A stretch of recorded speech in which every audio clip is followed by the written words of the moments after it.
edge of the city. Takeshi, are you listening to me? Close that. Close it. You're not taping this, are you? He's recording it, I think. Yeah. Anyway, the operator of the Melbourne Cricket Ground is the Melbourne Cricket Club, but the owner of the ground is the Victorian State Government.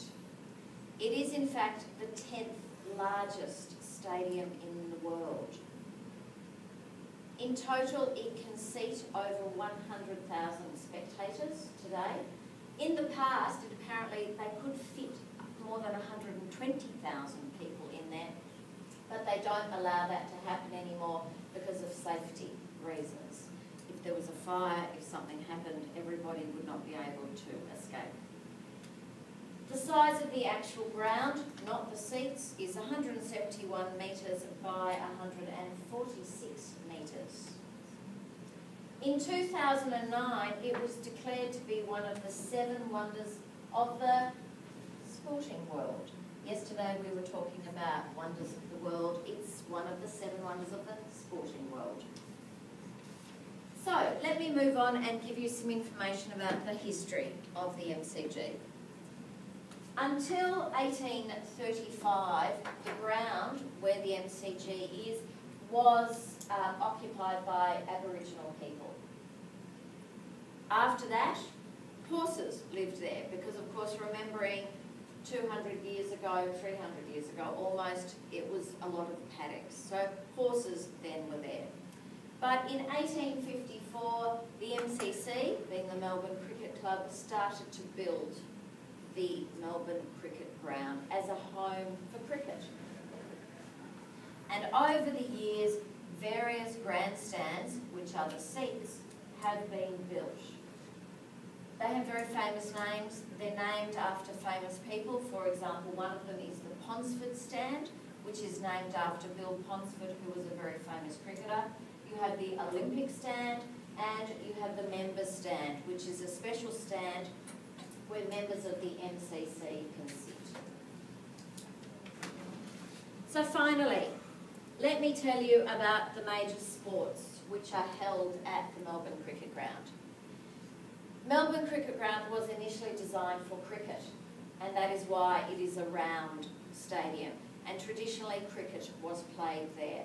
When Australian rules football started being played, it became the home of Australian rules football as well. And the 2 major sports that are played there all year round are cricket and football. Right? It is known as the spiritual home of Australian sport.